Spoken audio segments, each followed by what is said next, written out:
When I was 10, my parents would sometimes leave me home alone because I assured them I was old enough and mature enough. Well, this backfired on me badly. My parents were out to dinner one night, and I decided I didn't want to come because it was Friday night and I loved the Friday night Nickelodeon shows. While I was watching TV in the basement, I kept hearing this weird noise, like a metallic scraping noise, like something metal grinding against wood. Eventually, I decided it wasn't my imagination and turned the volume up on the monitor that was sitting next to me to hear what was going on in the living room. I heard it there too, except louder, and there were muffled noises that sounded like people talking. Well, stupid me, I assumed that my parents were home early and they were messing with something on the porch. So I walked upstairs and through the window on the stairway landing, noticed my parents' car wasn't in the driveway, but there was this old beater parked on our street that was running but had the headlights off. This kind of set off alarm bells for me, because I couldn't understand why someone would turn off their headlights unless they didn't want to be noticed. At this point, I started sneaking along. The voices outside were louder now and the scraping noises were still happening, plus there was now a faint banging. I approached the window next to the door and peeked through the blinds. My heart felt like it stopped in my chest. It definitely wasn't my parents. There were 3 guys I'd never seen before, all in their early 20s, standing there looking at the door. I was completely frozen, I forgot to breathe and I had no idea what to do. Eventually I must have made some kind of noise because suddenly one of the guys points his flashlight at the window I was peeking out at them from. As soon as the light hit my eyes, I panicked and screamed. I bolted through the house, out the back door, down the stairs and ran for my neighbor's house. I was banging on my neighbor's back door screaming for help when my neighbor Mr. John comes to the door with a gun. He asks me what is going on and I explain what's happening at my house. He has me go inside with his wife and tell her to call the police and takes off towards my house with his gun. I sat with his wife and played with their dogs until my parents showed up along with a few police officers in tow. They never caught the guys who were trying to break in, because as soon as I screamed they hauled back to their car and peeled off. But every time I'm home alone, I feel a profound sense of unease at random bumps in the night. I was in the later years of high school and was home alone.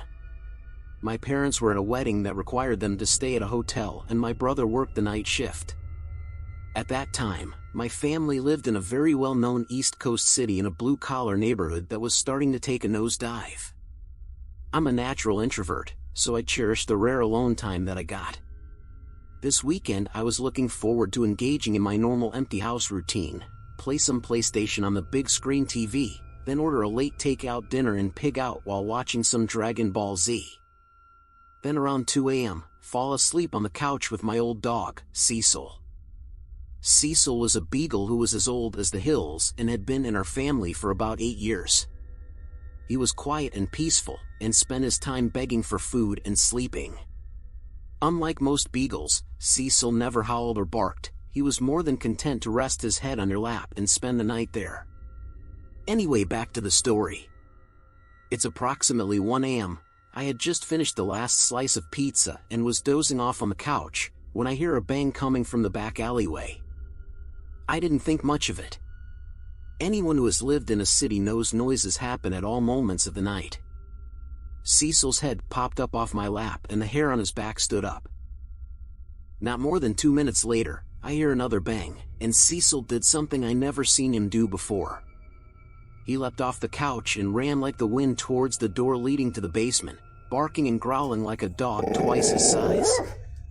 I'd never seen him like that before, which got my adrenaline pumping. Through the dog's barking, I can now make out a persistent banging. There was a seldom used door in the basement that led to our back alleyway. It was old and rusted and was hard to open, even with a key, and it made a lot of noise. I suddenly realized that someone was trying to break into my house, through my basement door. I head down to my basement. While I'm heading down the stairs, Cecil blows past me with the speed and aggression of a dog half his age. Suddenly, I hear a man's voice say, "Oh fuck," and the banging stopped. I didn't call the cops or anyone else, which was probably the dumbest thing I've ever done. My brother came home that morning, and I told him what had happened. We went to the basement door to take a look, and when we gave it a tug to open it, the whole door fell off. This psycho was one good shove away from getting in my house, but old Cecil scared him off. I'm pretty sure that lazy fat old dog saved my life that day.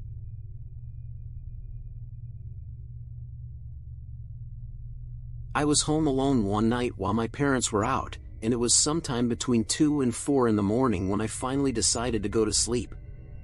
I remember feeling very off that night, maybe just because I always find it eerie to be the only person in the house, especially at night, but I shrugged the feeling off and checked the doors to make sure they were locked, turned the lights off, and did some quick cleaning. While I was doing this, my dog and cat were acting pretty strange. My dog seemed really on edge about something, and hid in the garage, and my cat was frantically running around the house, as if he kept seeing some sort of threat, until he ran upstairs, where I found him hiding under my bed later that night. I thought their behaviors were kind of unsettling, but I didn't think much of it. So after I finished cleaning up downstairs, I turned off all the lights, and had literally just gone up the first step of the stairs. Before I could take another step, I heard an unusually loud bang in the kitchen. I stood on the stairs for a couple seconds debating whether I should just go to bed, since I was already creeped out, or go check what fell. After convincing myself that it was stupid, I slowly turned the lights back on and went into the kitchen. I looked around, opened some cupboards, checked the floor, the counter, just looking for whatever it was that fell. Nothing. I looked for a good 10 minutes, and nothing fell down, or got knocked over. I know that I wasn't hearing things though. My husband was out of town, so I had gone over to a friend's house for dinner. I got home a little after 10 p.m., pulled into the garage, and stepped out to grab my purse. I turned to head into the house, and standing halfway down my driveway was a strange man I had never seen before. He just stood there staring at me and didn't say anything, so I stood there frozen staring back at him. Then he slowly began to walk towards me, and since I still had my car door open, all I could think to do was to reach in quick and shut the garage door. The door started to close, and he turned away to start walking away. Unfortunately, in my panic I hit the button too many times, and the door stopped and started to reopen.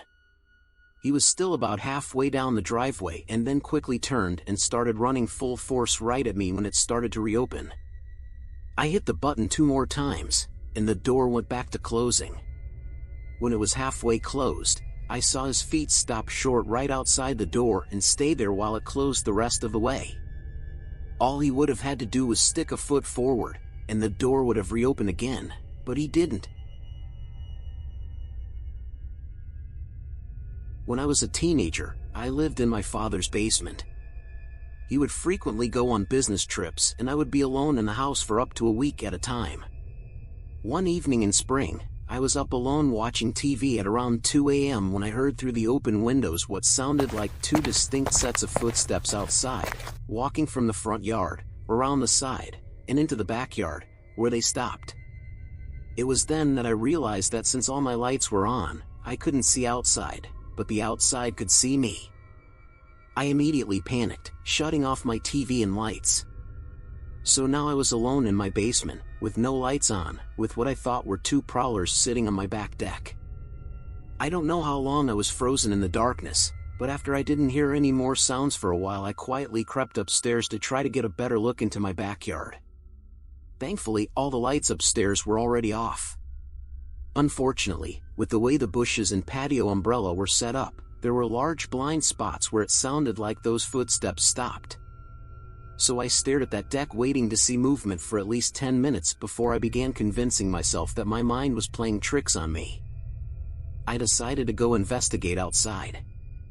I grabbed the closest thing to a weapon I could, an old shepherd's axe, went out my front door, and crept around the side of my house, crouching behind a bush. I finally mustered the courage to swing the axe into the bush. I immediately heard the sound of deck chairs scraping on wood, and 2 sets of human footsteps running off into the opposite direction. My heart stopped. I felt like I blacked out for a second from the adrenaline rush. I ran back around the side of my house in the direction I came. I made it to my front door, swung it open, rushed inside, slammed it shut, and stood there in the darkness, practically hyperventilating.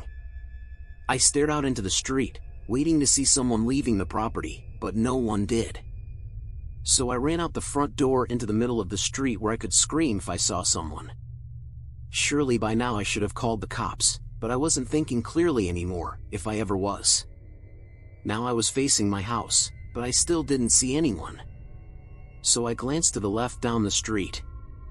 Nothing. Then I looked right. 2 male figures were walking away from me, a block and a half down the street. Just as soon as I noticed them, they turned left at the T-junction onto the main road, and disappeared out of sight. For some reason I ran after them, and when I turned that corner, no one was there. I was 13. If you enjoyed your time here, please consider leaving a like on this video and subscribe to FearLore. And don't forget to share your thoughts on the comments section below. Thank you for watching.